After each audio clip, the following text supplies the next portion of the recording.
Liður 4 skólamatur. Til máls kynnir ungmennaráðsfulltrúi París Anna Bergmann Elvarsdóttir.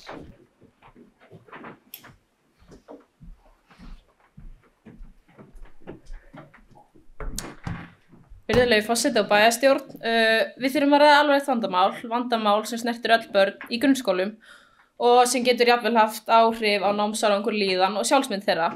Og ég stíg hér í dag til að ræða málefni sem varðar velferð barna sem er skólamatur.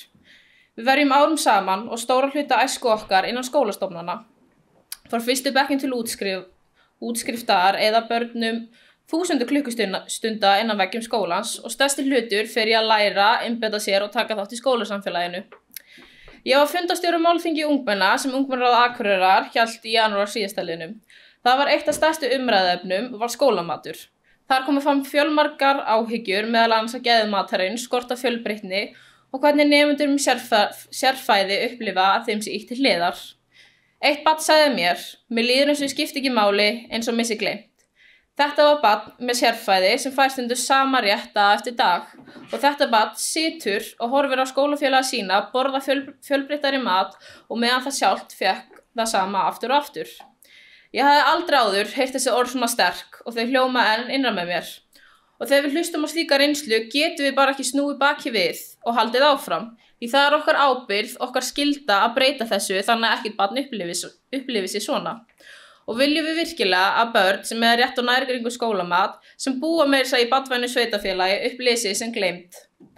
Þegar barn segir að þeim líði eins og að skipti ekki máli þá er það ekki bara ónæmi með matinn, heldur tákn hvernig það upplifi sig í þessu umhverfi. Það getur haft djúpstæð áhrif á þau, bæði andlega og líkamlega og erum við ábyrgð fyrir að tryggja að engin nemandi í okkar skóla upplifi sig svona. Og þegar við hlustum á börn er það ekki bara þeirra réttur, heldur okkar skylda að tryggja að þau hafi rétt til að tjá sig. Sum börn eiga ekki vel að og fá kannski varla næringarríka mat hjá fjölskyldunum sinni því þau eiga ekki fyrir því. Og þess vegna er svo mikilvægt að skólamaturinn sinni sínum hlutverkum. Og afleiðingarnar eru alvarlegri ef börn borða ekki. Börn sem eru svöng ná ekki að einbeita sér og þeir missa úr námi, skila slakari verkefnum og hafa minni orku og skortur af fjölbreyttari næringu getur oft áhrif á andlega og líkamlega heilsu barna. En skólar tala um agavandamál, en hvernig geta börn sýnt góða hegðun þegar það hafi ekki orku til að hugsa? Samkvæmt barnasáttmála Sameinuðu þjóðanna sem hefur verið lögfest í hér á landi eiga öll börn rétt á sömu tækifærunum.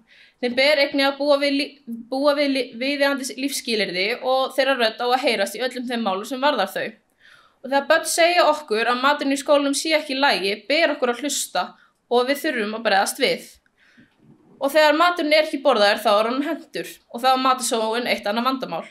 Og við erum með gjaldfrjálsan hádegismat sem börn skilja eftir ósnertan vegna þess að hann er ekki í lagi. Það er óásættanlegt að sjá fjármagnið, matinn og vinnuna fara í ruslið á meðan börn svelta. Þá spyr ég hvað ætlið þið að gera í þessu? Þetta er ekki eitthvað sem maður setur í skýrslu og má gleyma og við verðum að bregðast við strax því að allir nemendur eiga rétt á því að fá mat sem þau geta og vilja borðað.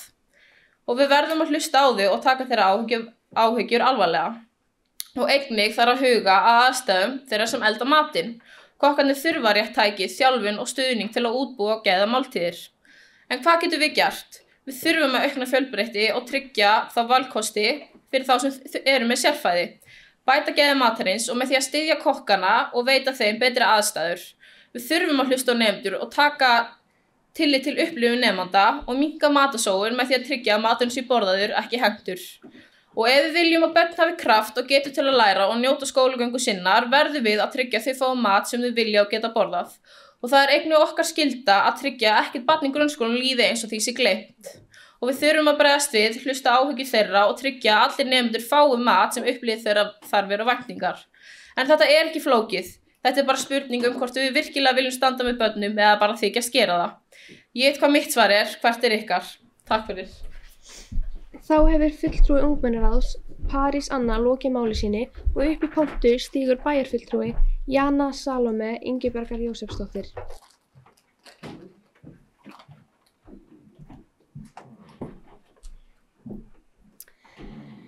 Fundarstjóri, ungmennaráðsfulltrúar, bæjarfulltrúar og aðrir fundagestir. Ég vil byrja á því að þakka Parísu Önnu fyrir að vekja máls á gæði skólamatar. En ég var einmitt komið með drauga grein þetta málefni í kjölfar umræðum skólamat á höfuðborgarsvæðinu og þess að ég sá umræðu og mömmuhóp á Facebook þetta sama málefni. Fyrir nokkrum árum, ég held að það hafi verið árið 2021, þá kom upp umræða varðandi fæði í leik- og grunnskólum Akureyrarbæjar. Þar gagnrýndi foreldri Akureyrarbæ fyrir að bjóða upp á of mikið af unnum kjötvörum í mötuneyti skóla og leikskóla sem og að ekki væri komið til móts við lífskoðanir fólks, til dæmis þegar fjölskyldur væru grænkerar. Þeirri gagnrýni var ekki vel tekið á sínum tíma og svör þáverandi formanns fræðsluráðs á þá leið að ekki ætti að hætta að bjóða upp á kjöt í mötuneytum skóla bæjarins. Hins vegar bókaði þá fræðslu- og lýðheilsuráð að það ætti að gera reglulega úttekt á matseðlum skóla og reyna að tryggja að gæði væru í lagi. Þetta var hins vegar ekki það sem foreldri var að biðja Það var ekki að tala að það ætti að hætta að bjóða upp á kjöt. Svo ég vona að þessi umræða hér í dag verði tekin alvarlega, hún verði ekki afvegaleidd og að í framhaldi verði eitthvað gert í því að bæta gæði skólamatar og að komið verði til móts við fjölbreytta flóru nemenda sem sækja skólan okkar. Ég held nefnilega að ungmennaráðsfulltrúi París Anna hafi komið með þann punkt sem við þurfum að hafa í huga þegar kemur að gæði skólamatar og því að koma til móts við þarfir barnanna. Að börnum með óþol líði eins og þau skipta ekki máli og að þeir sé gleymt eitthvað sem ég tel okkur öll verið sammála að sé óásættanlegt. Til viðbótar við greinar barnasáttmála Sameinuðu þjóðanna sem ungmennaráðsfulltrúi París fór yfir má velta því upp hvort 10. grein laga jafna meðferð utan vinnumarkaðar eigi einnig við í þessu tilfelli. Þar talað bann við mismunun í skólum og öðrum menntastofnunum og að skylt sé að gæta þessa í námi, kennslu, starfsháttum og daglegri umgengni við nemendur. Ég ekki löglærð en ég velti þessu upp. Það margt í þessu og ég tek undir með Parísi Önnu að við þurfum að taka alvarlega umræðu málið. Ég reikna með að þessu máli verið vísað inn í fræðslu- og lýðheilsuráð og hvet ráði til að taka þetta alvarlega. Hér í okkar góða bæ nefnilega margt gott að gerast og ég held að matráður í skólum sé að skila góðri vinnu en alltaf má gott bæta og ekkert barn á að upplifa að það skipti ekki máli í skólakerfinu okkar. Ég hef alveg sjálf upplifað það að eiga frændur með óþol eða frængu sem að kýsa borða ekki kjöt og svo framvegis og þessi krakkar fá bara einmitt að borða það sama dag eftir dag í mötuneytunum og það bara frekar leiðilegt og ætti alls ekki að vera svoleiðis. Ég veit að ég vil standa með börnum og ég tel að allir bæjarfulltrúar séu á sama máli. Því tel ég mikilvægt að við tökum þessari gagnrýni alvarlega og vinnum með hana í framhaldinu. Takk fyrir mig. Þá hefur bæjarfulltrúi Jana Salome lokið máli og orðið opið. Þá skulum við halda áfram með dagskrá.